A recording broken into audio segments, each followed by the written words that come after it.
I'm gonna put my headphones on. I'm Okay. just putting socks on. 'Cause No worries. I just barely got my shirt on.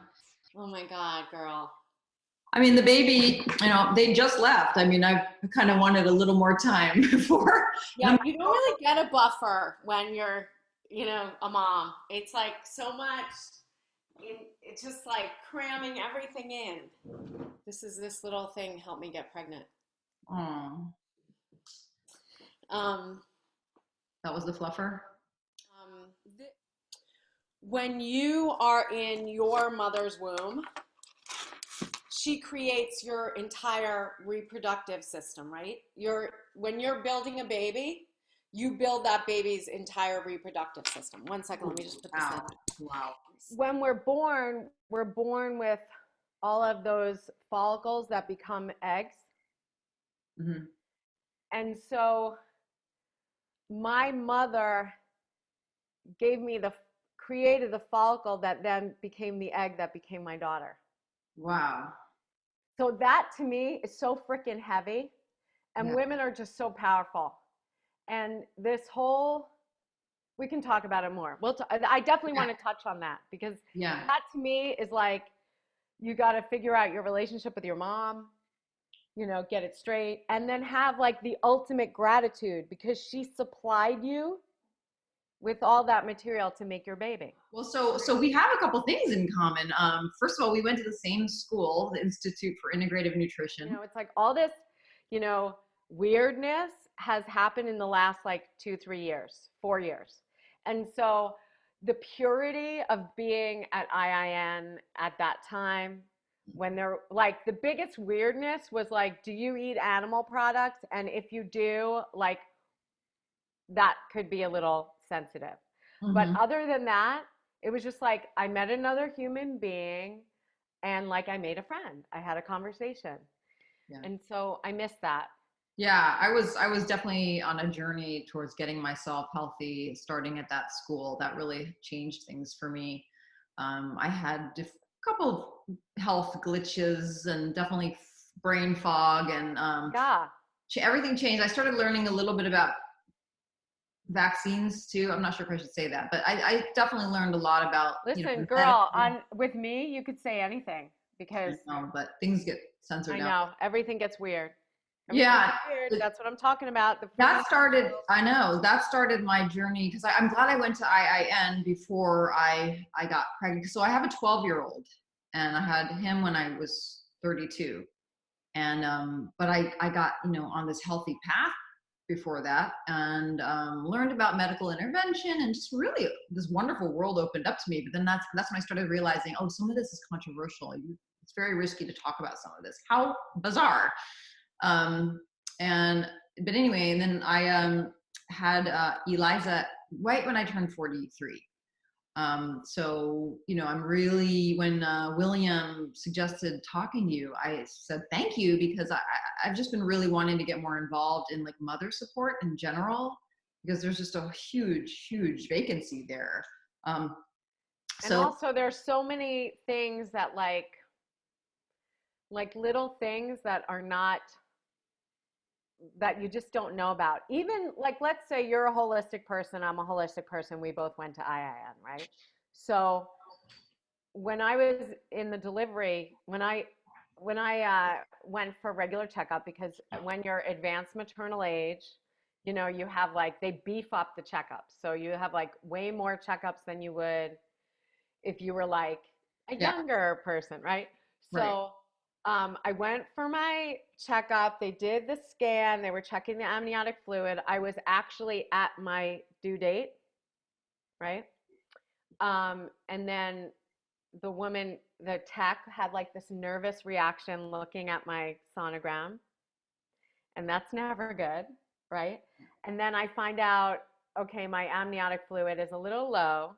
And luckily, how when you're dealing with a practice with OBGYNs, it's like a crapshoot. You don't know which one you're going to get Right. because there are like 4 or 5 of them. So luckily, my beloved Dr. Ree happened to be in the hospital at that moment. So she just comes, they call her up, she comes down, she's like, we're going to have a baby today. Your amniotic fluid is low. We need to induce you. Okay, great. Now that's, I had never even thought about that, right? You don't even think about that. And then I had a really challenging time because they ramped up the Pitocin and it was like so intense, but I was not getting an epidural. So like you can't do that. You Right. can't, if you're going to get induced, like not having any pain medication is just insane because it's kind of, it's insane. Yes. So Because I you learned release the natural endorphins and hormones you may release to help ease the pain if you're exactly, but naturally going through birth. you don't get a chance to do that when you get that Pitocin. Right. So I learned later, and like I want to just scream this from the rooftops. Anyone in a, you know, who's about to deliver needs to know this, but they don't talk about it. Mhm. So I found out later there are two really great ways to bring on contractions and labor, right? Um, and the pain to like help with pain. So to start oxytocin, you ask for a breast pump, right? That's like a thing you could do. You're in the hospital. You say, I know you want to induce me, but let's try this. Put me on a breast pump because that releases oxytocin. It sounds bonkers, but like think about it. The bonding hormone, Pitocin is the synthetic for oxytocin. So how cool is that? So just, Right. okay, I'm going to try this. Let's get me on a breast pump. Wow. So that's the first thing you could do. And the second thing, like I would not do because you're in a hospital, you could, you know, have an orgasm, Right, right. whatever. But obviously, you're not going to, like, the last thing on your mind is like, oh, yeah, great. So those are like, I totally would have gone on a breast pump if I'd known. Right. Interesting. Wow. So you did not Um, get an epidural.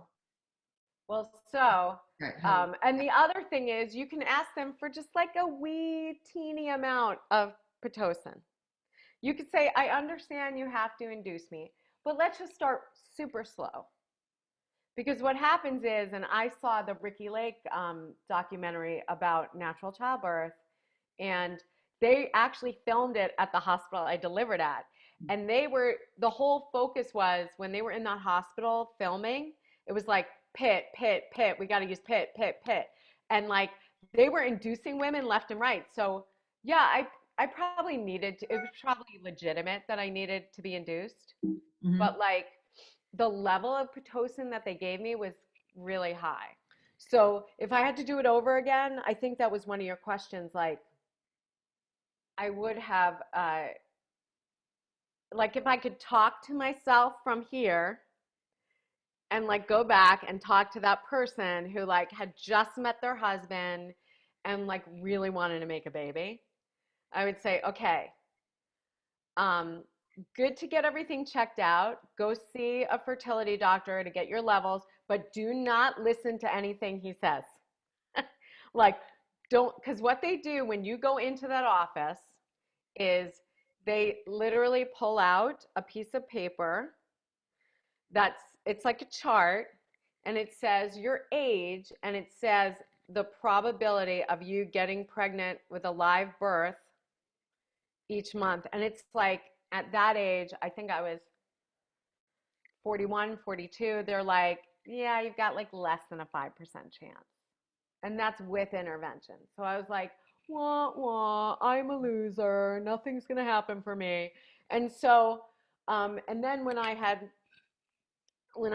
found a Chinese, traditional Chinese doctor, Dr. Wu, who's now retired. I'm really I've sad. heard of him. I remember a friend of mine went to him. I just love him. Anyway, he's retired. Um, but he's so supportive of women.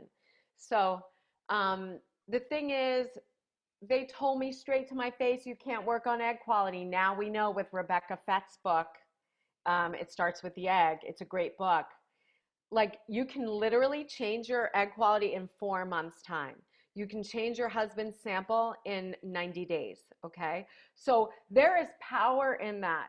And I want every woman watching this interview just to like get it. The doctors, they really, I believe they're not I believe I'm gonna say that I believe that the fertility doctors aren't just there to make a quick buck. Like I believe there are a lot of fertility doctors that really, really, really feel that they're helping women and want to help women and are in a good place. But I also understand from going through this journey that there is like a disempowerment, tampering down of a woman's um, own power. Right. And that's what really bugs me. That's why I wrote the book. Yeah. Okay. So it seems like there's just a lot of support around birth control, but not as much support around supporting the mothers as they grow a baby inside them and bring the baby into life. Or even like when you decide you first want to have a baby. You know, the first thing they do is just kind of look at your age. So I just found that being even a 40-year-old single woman was really weird and um, Yeah. and like people looked at me like I was damaged or there was something wrong with Right. me. Yeah. And I was getting advice from like really powerful, amazing people, really smart people who said to me, look, you're a pretty girl, you're a smart girl, but the fact that you're over 40 and want to have a baby is really going to scare men away. Right. So, like, you should get a sperm donor, do it on your own, and then your family, and then, like, it's much easier being a single mom to, and I'm like, what the what? That doesn't even make any sense to me. And so I just feel like if I had a choice, what would I love? A harmonious home with two parents.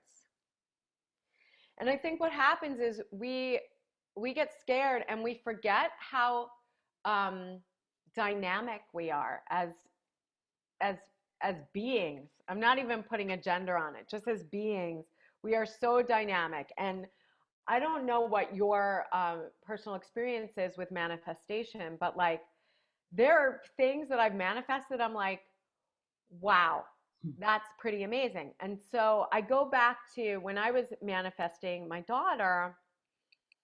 I I after going through all the failed IVF treatments and nothing worked for me. Um, I went back to like, okay, I was on my yoga mat, I was in meditation, and I'm like, duh. I had this huge light bulb moment where I was like, wait a second, I'm a child of the Most High. I'm a powerful manifestor. I can manifest crazy into my life, like really amazing things. Like, why can't I manifest this being that is you know, on the spiritual plane waiting for me. They're like, I think that's the part that people really miss. There, as much as you as a woman are wanting to have this baby, there's a baby being on the spiritual plane that's like, I'm looking for the ideal situation for my spiritual growth, right? And Right. they're making a choice to come through you specifically, right? And it's like, I look at my daughter and, there's challenge. Freaking COVID has been really challenging. I mean, it's crazy. And it's like, but I think these babies that are being born now are really high level because they are knowing, like, oh my gosh, I'm going to step into this insanity and beauty and all the colors of life. And I'm going to get a really great education for my, a really good, rigorous curriculum for my spiritual being. Yeah. Yeah. Somebody was just telling me the other day that, you know, those of us who have chosen to be on earth during this time to help fight for good, how gangster is that, Right. It's for the, the strong at heart and, or the foolhardy is how she put it. I mean, seriously, it's like we're definitely getting a workout of our spiritual muscle. Yeah. So, and here's what my friend, she gave birth to her second when she was 39, and she was a single mom too. She says, now I asked her to ask a question. She says, how should healthy, powerful, mature women manage the overwhelming propaganda of the medical industry which labels us geriatric mothers and tells us how difficult it is to conceive later in life, even when we know that's not always true. How can we inspire women to be the goddesses they are and claim their power to give life on their own terms? You know what's interesting about that question? I can tell exactly who she is from that question.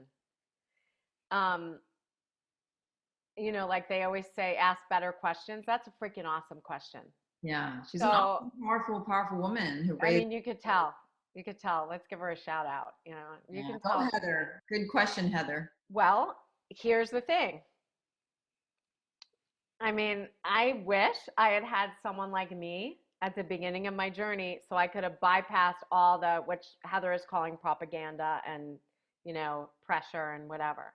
Um, that's why I love what I do. I feel like I save women a lot of time. I feel like that book is going to save women a lot of time because what happens is when you get into like the system right away, you're going to end up like a major possibility is the push of donor eggs on you, you know. So I guess to answer Heather's question, just keep looking for the the higher vibration feeling of like a video or find your people on Facebook that are on in those groups that are like really forward thinkers and not in the doom and gloom. You know what I mean? Like Right. I had to be super careful about the conversations I had with people. And in the book, I have a whole chapter on these conversations that I had. I mean, I had some really weird conversations with people that I thought really loved me, and I know they loved me, but like the first thing they were like, "You're going to do IVF, right?" And I'm like, no, I was kind of thinking I would see what my body can do Right.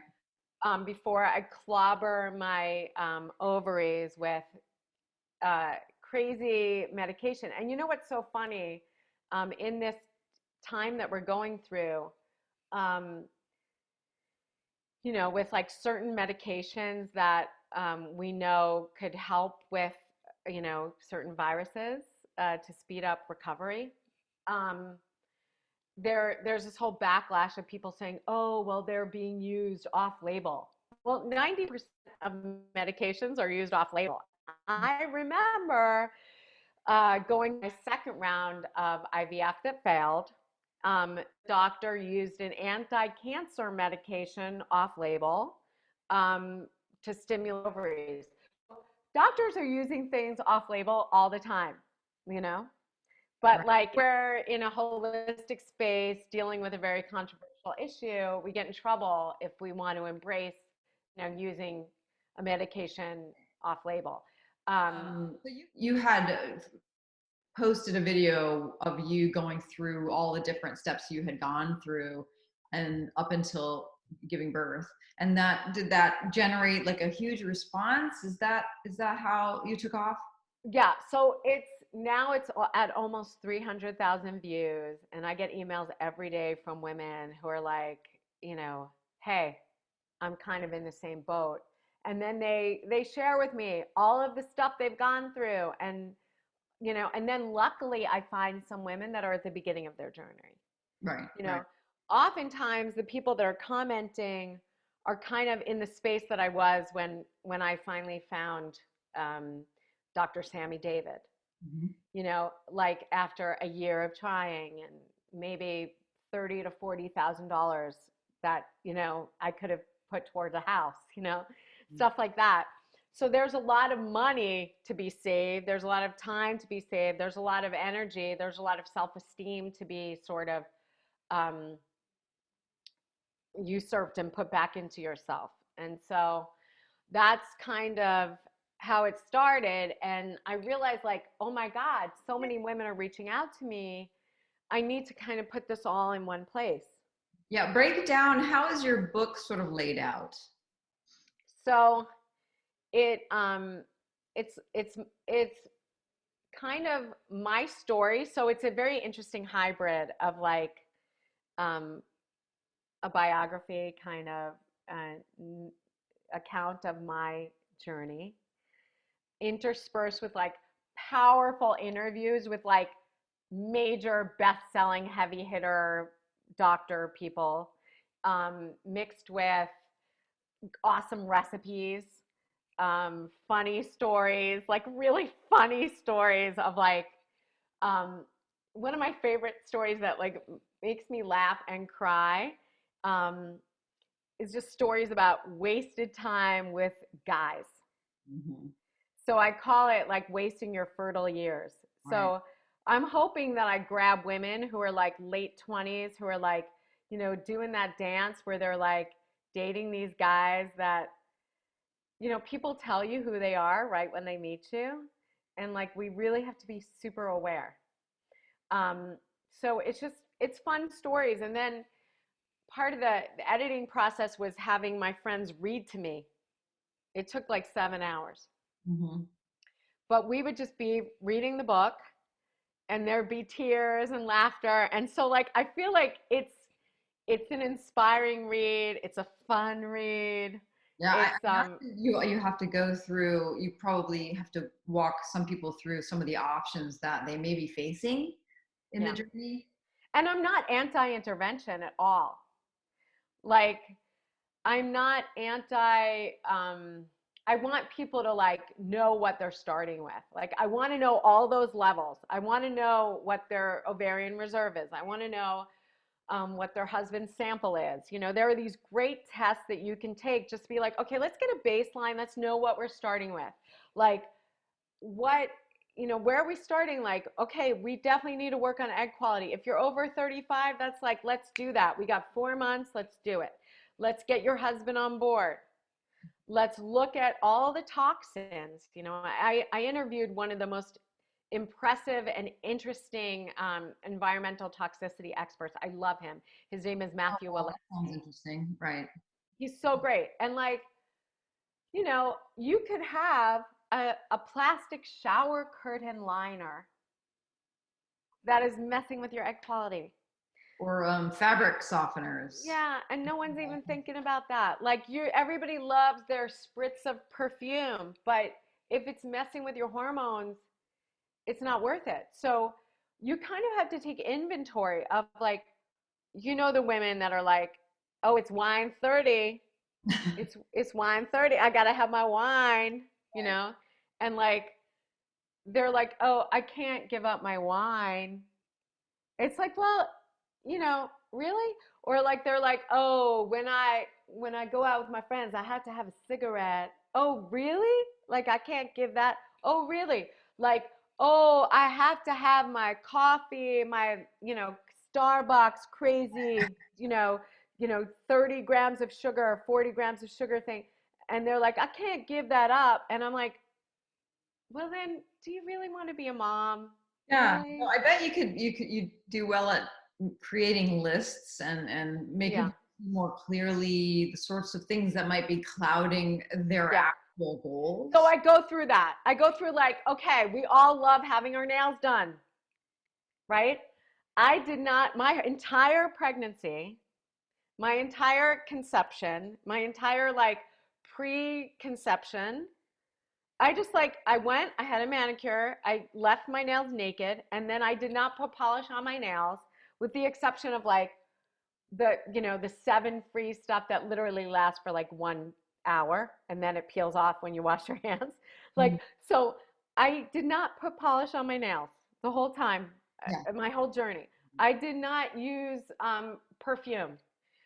I did not, the one thing I did was I did color my hair, but I used this crazy henna stuff that took 4 hours that was like the most messy thing. And for a week and a half, my hair looked gorgeous. What is it like being a mother with undyed hair, sophisticated hair, and then you end up sort of mingling or dropping your child off, and you interact with the other moms who can oftentimes be like in their wrinkle-free heyday or in their 20s and seem so young. What is that like? I mean, I know what it is like as well in some ways, Oh, but let I'm me just, tell you, it is not for the weak people, okay? I say this in like I've written things about being a silver sister. It's not for sissies. no. I So, asked the same question to my friend who asked the question earlier, yeah. Heather, and I said, "Do you have anything in common with the other, moms?" She says, "No, absolutely nothing in common." Right. I feel But weird. that has its challenges too. That's It's what. totally weird. So here's the thing about going silver. You will look your age. So I'm going to be 50 in September. There's no denying I look 50, you know. Now I'm starting to get this weird thing. I never had this in my whole life. I always had like crazy strong jawline. There was never I always looked You look gorgeous. Um, anyway, yeah, I mean, I there's appreciate that, but yeah, it's weird. yeah, that's a whole. That's right. Well, that's something that people, there needs to be more community around mature, advanced mothers for reasons like that because they feel a little bit out of place. And the children might need to kind of know that, well, it's normal. Like some people have older parents and other people don't, and that's okay. And my mom's okay with it. I mean, there are certain things like it's definitely like a self-esteem kind of like you really got to check where you're at. Would you say? The physical aches and pains are an issue that mature moms are going to have to get support around. Yeah. I mean, some people they give birth and the next evening, they're making spaghetti or whatever.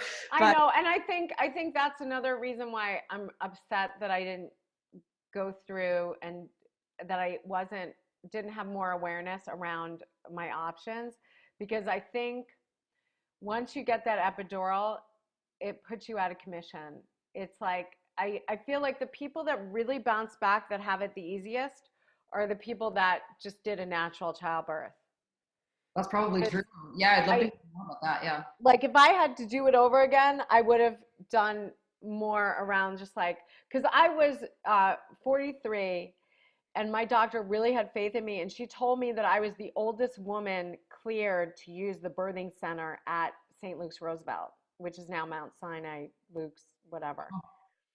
But the fact that I didn't get that experience chafes me, like and I know whatever happened, she's healthy, it was great. I mean my birthing story, I have so many funny stories with that. My mom was in the room.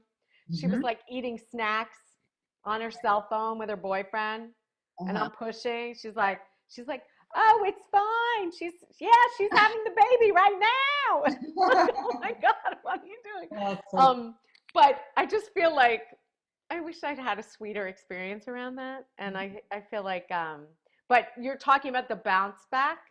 I think the bounce back happens the less intervention you have. I feel like the easier it probably is to bounce back. Yeah, that's something that people don't talk about either.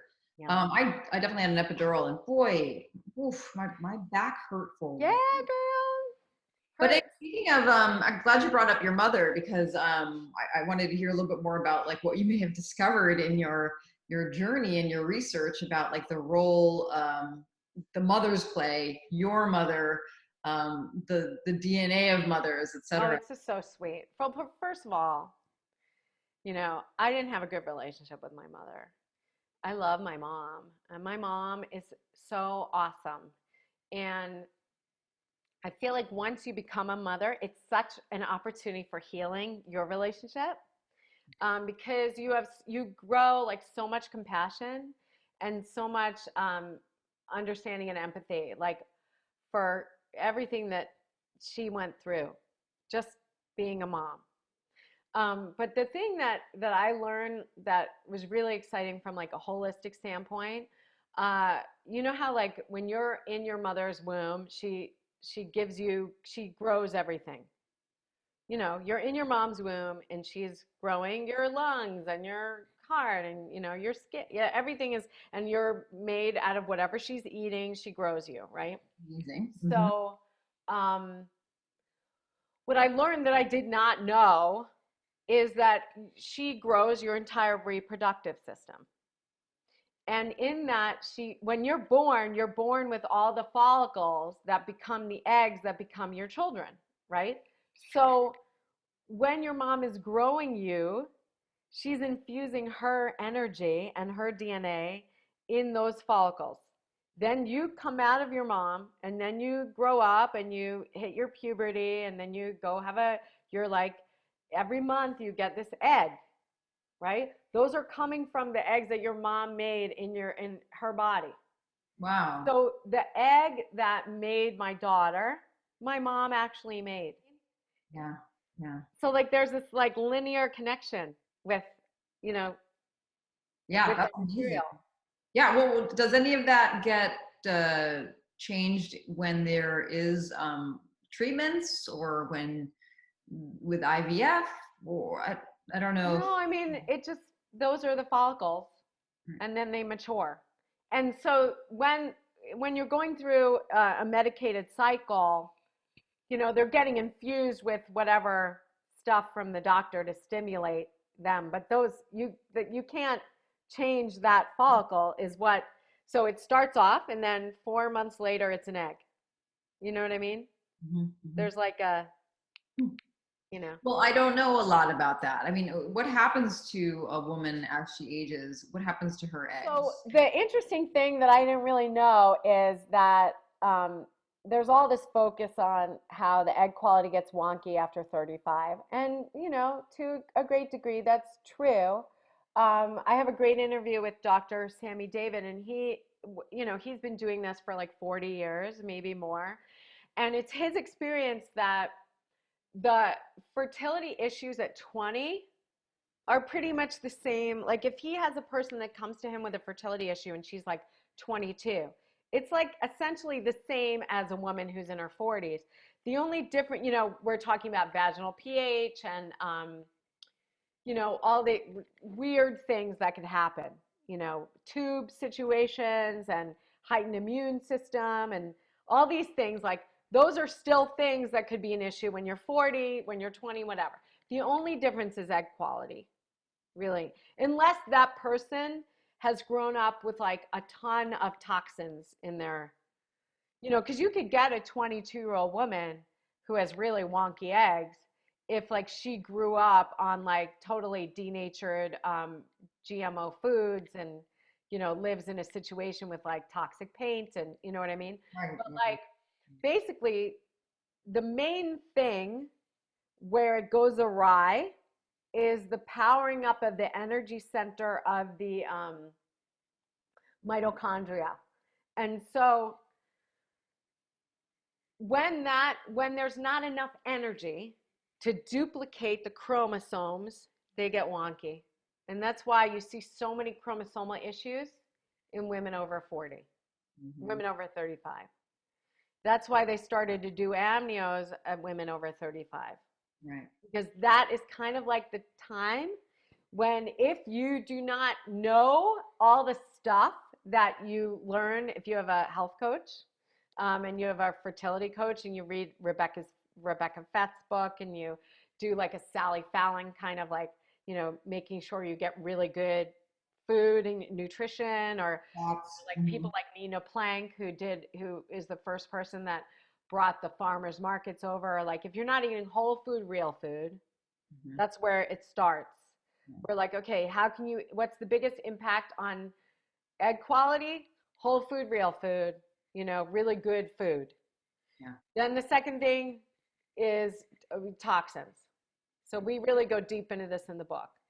And then the third thing is like, how can I supplement to power up the energy?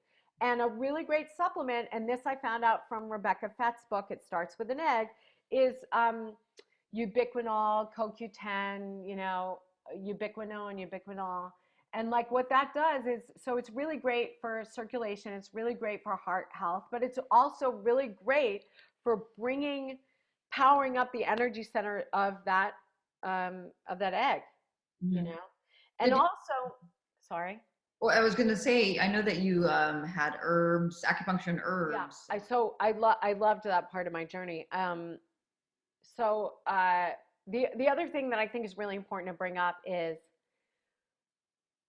I want to take all of the responsibility off just the woman Right. for the chromosomal wonkiness, because the reality is, as men age, and so the wonkiness of their sample doesn't happen as early as women. So like our wonkiness with eggs can start at 35, start at like 40, but you we be very aware of their samples. When you are duplicating those cells and duplicating the chromosomes, it could be the female factor, it could be the male factor. We don't know. So when you do, if there is a chromosomal issue, it's not just like, oh, she's got crappy eggs. It could be he's got a sperm issue, Yeah. you know? Right. And so I just want to I see all these because I'm on all these women's groups, fertility groups, and I chime in and, for women over 35, women over 40, and they're like, my husband won't take supplements. My husband won't stop lifting, crazy weights and like taking all his like he won't stop riding bikes, wearing tight shorts. Like, he keeps his cell phone. Like Yeah. these poor women, it's like their husbands won't do anything. And it's like, well, then they don't want to be a dad. And then you're with the wrong guy. I'm sorry. But it's like when I told John, I'm like, here's what we got to do. He's Yeah. like, all right, I'll put my phone in my briefcase. All right, I won't drink 5 cups of coffee a day anymore. All right, you want me to have greens? I'll have greens. It's like you want a partner that's on board. Yeah. But sometimes people have to make do with what they have. It's very hard to get that ideal scenario. I It's know. like you're kind of at a certain point when your back is up against a wall, the window is practically shut. You have to sort of see what your situation is and be grateful, for what you do have, and kind of move forward. Right, you can do what you can do. You got to do what you can with what you have from where you are. That's what John's mentor, Mary Morrissey, always says, like, do what you can with what you have from where you are. So, like, that's when it happens where you're like, oh, babe, I'm going to make you a smoothie, and then you like shove some kale in there, Right. uh, Yeah. Well, I mean, mothers are just so amazing. I mean, it's just like we have to do so much nowadays with with progress in modern society and the pressure to make money, and it used to be, well, I mean, women have been mothers since the beginning of time, and that was equally as important with men in creating the survival of the species. And now we have to juggle so many balls all the time that we're so stressed, and it really comes down on the woman, and yet we have to kind of still jump out of bed and still seem like we were great at our job, and we're the perfect mom, and we're the perfect wife, and we have to wear so many hats. And I just feel like the world would be a better place if mothers were allowed to be good mothers, and that starts with, wow, that's like a really big, yeah, it's big. And that's big. I joined a gym recently, which is huge, and I feel like it saved my life because they have childcare, and because I was falling apart, and so many moms are, because they just don't have the support. The village isn't there like it used to be there, and No, it's not. And I remember when the gym that I joined right when we moved to Jersey City from Manhattan, and they're like, "Oh, we used to have childcare, but we don't have anymore." Well, why not? Why not? mothers are spending the most money. Mothers who have kids, So now we you have to hire a babysitter so right. that you can go bust your ass at the gym. Well, It's crazy. I'm So all so for, happy for you. I want, I'm all for part-time nannies, so the kids can gain a different perspective and get used to different people and have some independence, and learn those transitions. And I'm all for the mom getting dressed up and going out with the girls or going on date night, and I'm all for like having a career. I want to have a career. I need to have more purpose than just being a mother. I need a creative outlet. Like I I like wearing different hats, but they're just it's like, it seems like we have to, I've transitioned to doing multiple things and feeling the pressure of needing to make money now because it's more common that both parents have to work now. But I'm doing that without any added support, you know? Right. And we're so expected just to do everything without support. And it's like, even so now it's just a really weird time. Like, even if I wanted to get a babysitter, I can't get a babysitter here. Women do need to take care of themselves in order to be good mothers. And basically, like, I see it as, it's so impossible to put in words what a mother has to go through from conception or before for the rest of her life being a mother. It's like off the charts. Like, you can't really explain it to a man. You only know another mother understands. And therefore you just do it. It's like Nike, just do it. You just do it. You can't rely on anybody understanding what you're going through. You can't hope to be validated, because there's no way to explain how intricate and complex the journey is, and it's like, and then we still have to manifest a safe, happy, joyous environment so that the children are safe and happy. So it's like women are just having to be these like magicians all the time. And that's okay, because we have that creative power within us. But if we're not taking care of our bodies and our minds, then big trouble. It's just, Yeah. And then how, it comes down, like, there's a lot of self-care costs money, you know, yeah. And time. And like now, so she finally went to school now. So she was doing little, like, twice a week and then 3 days a week virtual. And then she went to 5 days, but it was abbreviated just till like 12:30. And now she's doing a full day.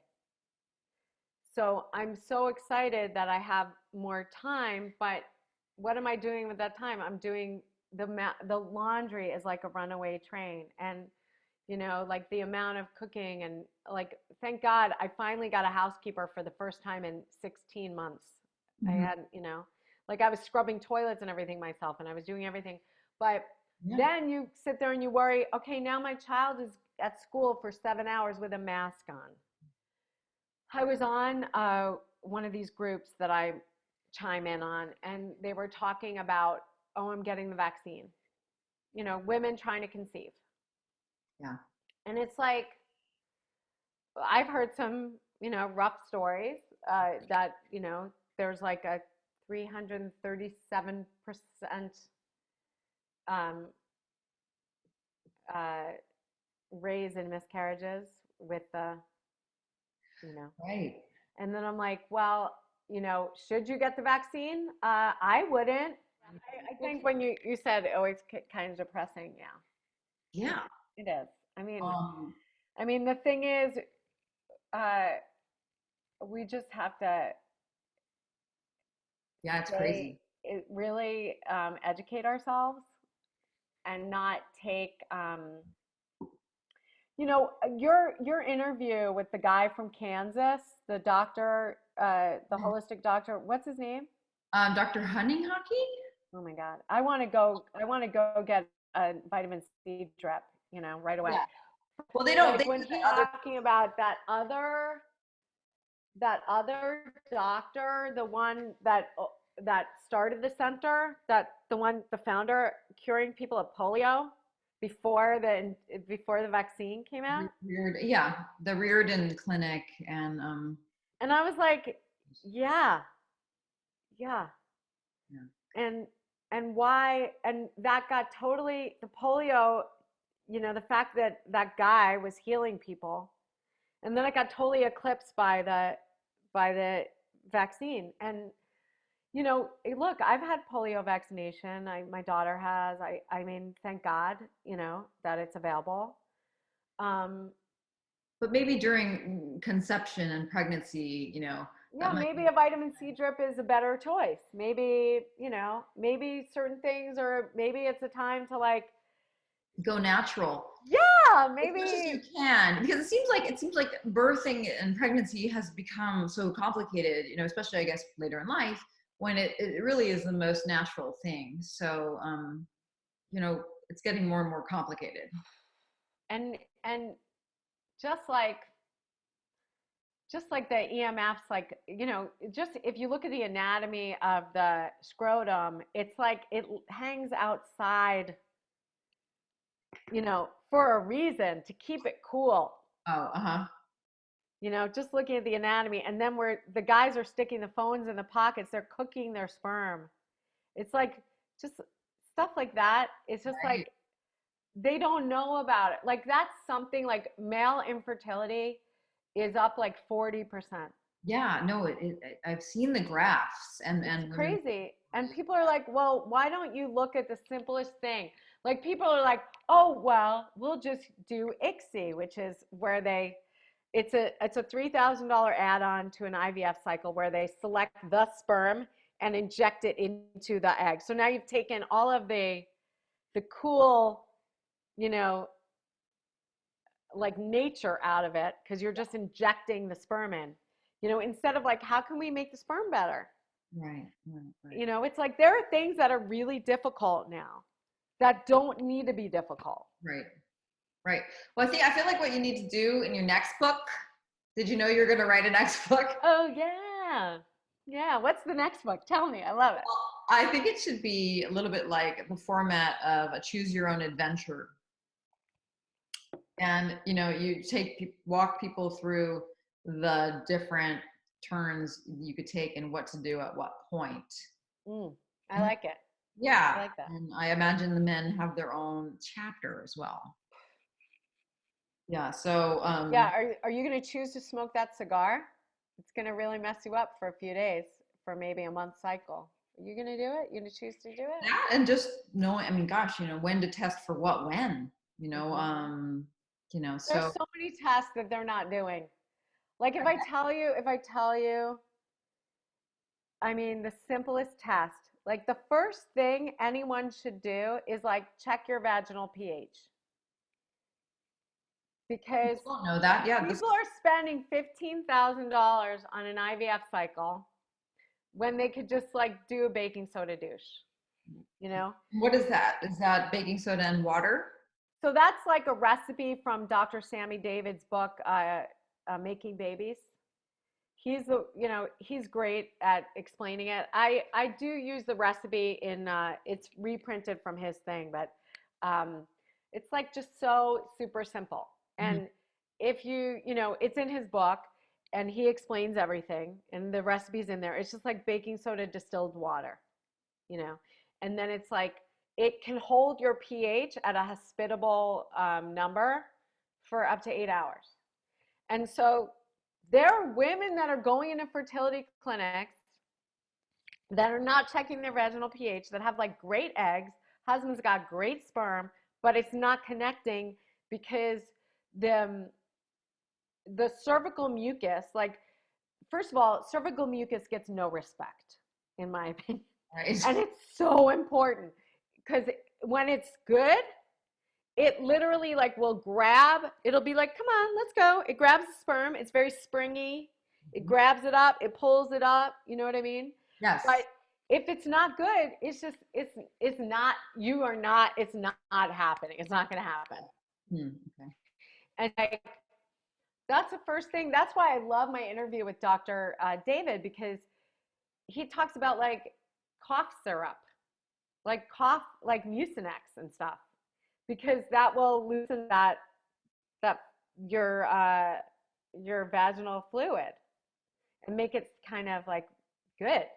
Huh. But why would a fertility clinic that's getting 15 to 20,000 with all the add-ons, why would he be like, just try this Mucinex? No, I've never heard. Yeah, I've never The heard. thing is, 40 years ago, fertility doctors had microscopes in their office, every one of them. And they would go and they would swab the lining of the vagina postcoital. So like after you did it with your guy, you'd come in the next day, they'd swab your vagina, they'd put it on a slide, put it in the thing, look at it. If the sperm was alive, your vaginal pH is fine. If the sperm's dead, your vagina is killing your husband's sperm. Never going to happen. You're not going to get pregnant that way. Mhm. It can't happen. So why don't they just start there? Right. Why don't they just say, go home, have relations, come in, we'll swab it, we'll do it, we'll look at it, Yeah. and then I'll send you home. It's Well, like, that's just one really great avenue that you're exposing people to. And, people need to know this and many other options out there for them. Yeah. I would have bought a microscope. I would have wanted that for my at a bridal shower gift. Right. Yeah. That should be like when you know your friend's conceiving, just get her a microscope. Let her Right. check on it herself. Empower her, because your doctor's not going to do it. Well, how do you want, like, if you knew a woman was going to have a baby, a successful pregnancy, so if you took her from the day she started working with you, like, what are a couple things you would guide her towards, a actual pregnancy? Well, we can do all the medical stuff. Like I can pair her up with the best doctors. I can get all the best tests. I can, So you would get do her. that. You would maybe Yeah, make sure to hear what her doctors are saying, let's say, and yeah. suggest certain tests and Well, certain. I would hook her up with the right doctors. Okay. They all work virtually now. You can do these appointments with them. So, Pap smear? Can you do pap smears virtual? not so much, but they can order a Pap smear and they can get the results. Okay. And they can go over the paperwork and they can tell you what you need. Any doctor can look at blood work faxed, via email. But so what my point is, like I can do all this. We can get the eggs right. We can do take this vitamin. I can tell them what to read.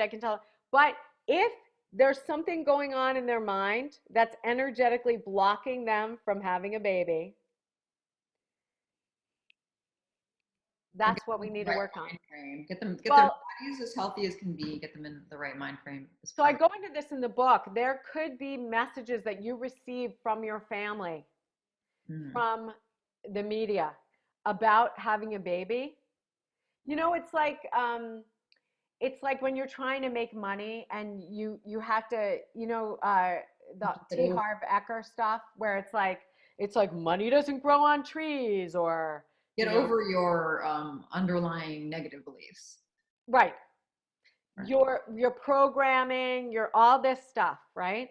So we need to work on that. So I do, there's like I'll either recommend talk therapy or I'll go through that with them and be like, what did you learn about that?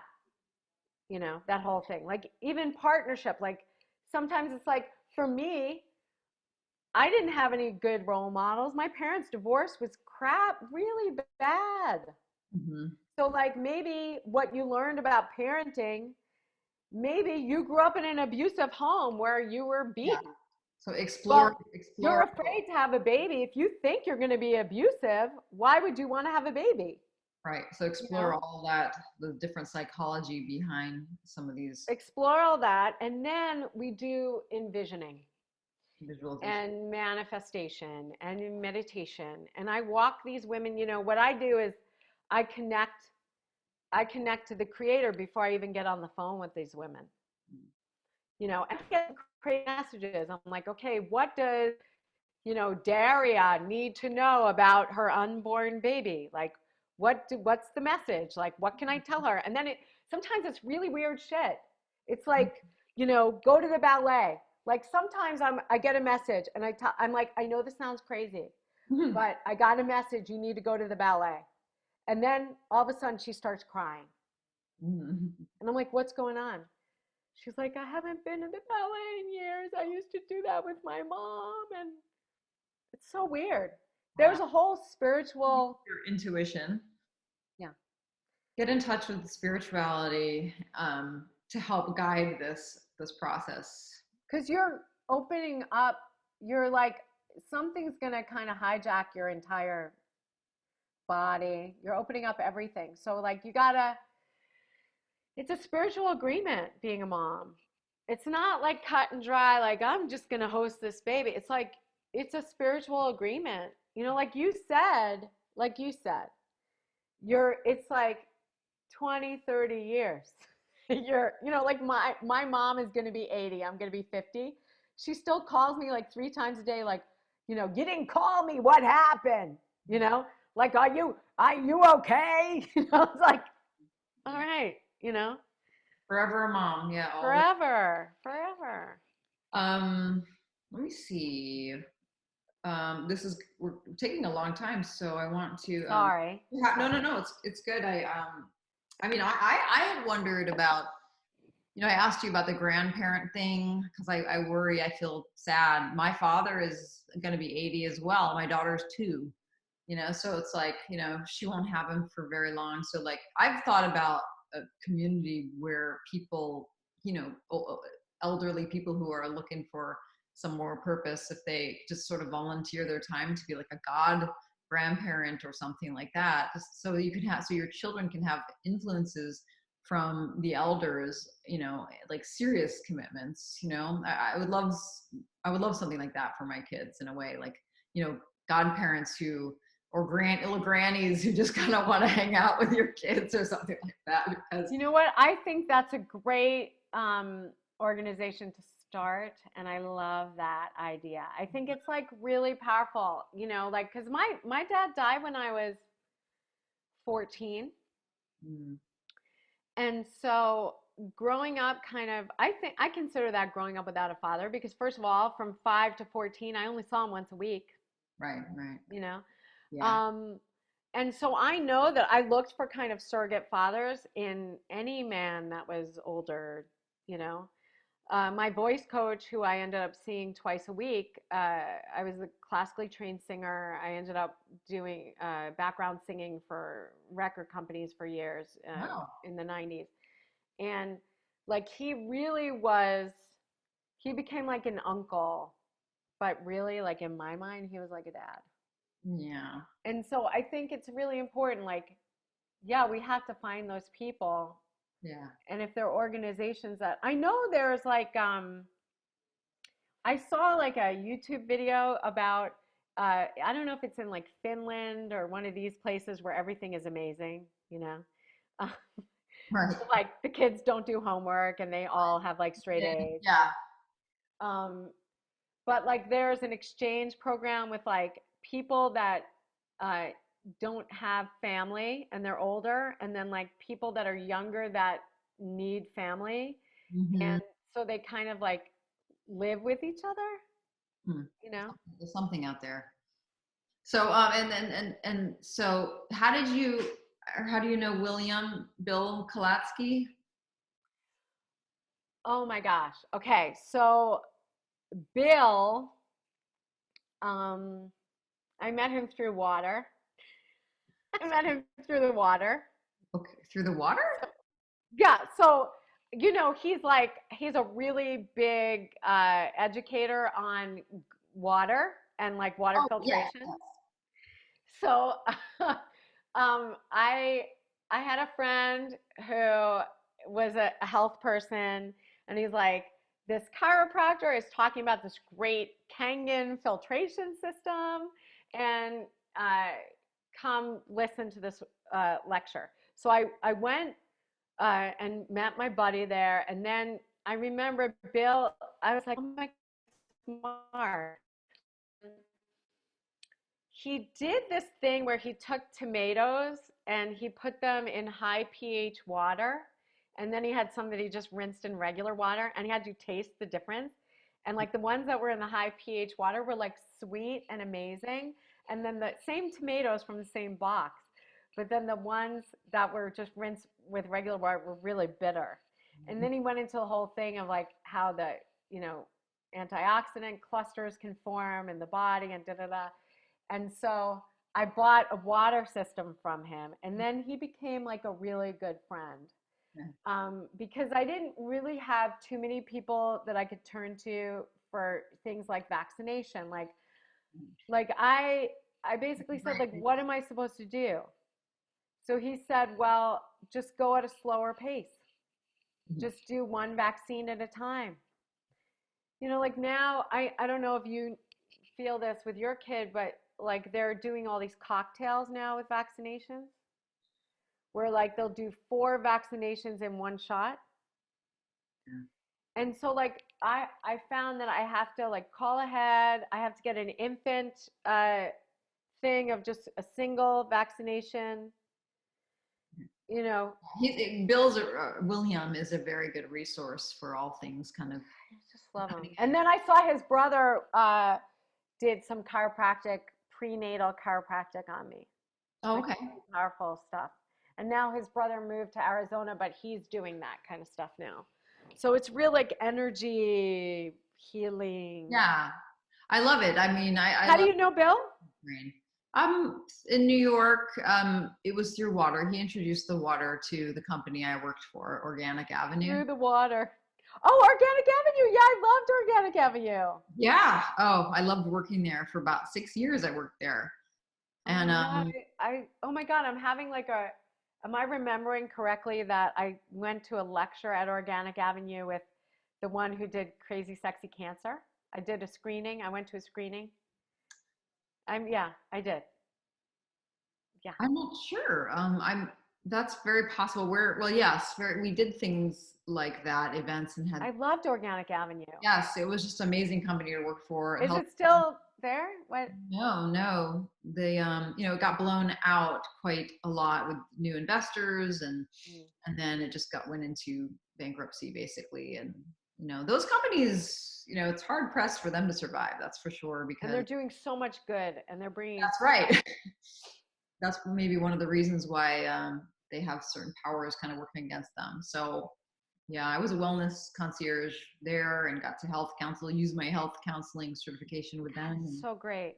It was cool. I miss it. And the founder, Denise Mari, is just my best friend. And such a it's bringing back so many memories. I think they had one like in the very fancy Upper East Side. They had one in the Lower East Side. I remember going in there and there was that one nut milk drink that was like candy. It was so good. It was like, no, yeah, I keep gravitating to the juice places that I find around here too, because it helps with everything, your mood, everything, and mamas need this. I mean, look at your skin is so gorgeous. You're so beautiful. Thank you. So really. You too. I think we're doing okay. We're doing our best, Yeah, and I stopped dyeing my hair, so I've got a lot of grays. Oh God, that's so exciting! Good for you. I didn't color it much, but so we'll see how it goes. And I love seeing what's going to happen for sure. Like, how is this going to look?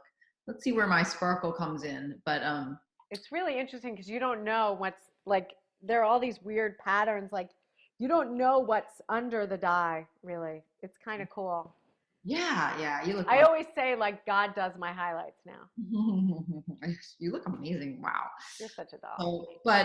So anyway, yeah. So that about covers it since we've been talking a while.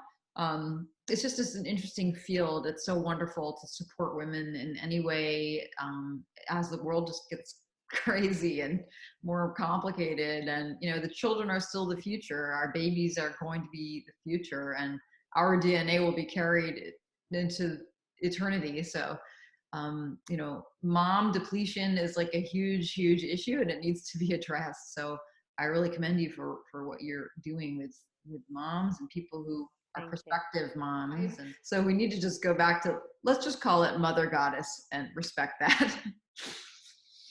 And Mother's Day is coming up, and I just feel like, even my mother-in-law is going to be 83 and my mom's going to be 80, and it's like they're still doing it, and they still need the self-care and the love. And my mom just stopped dyeing her hair.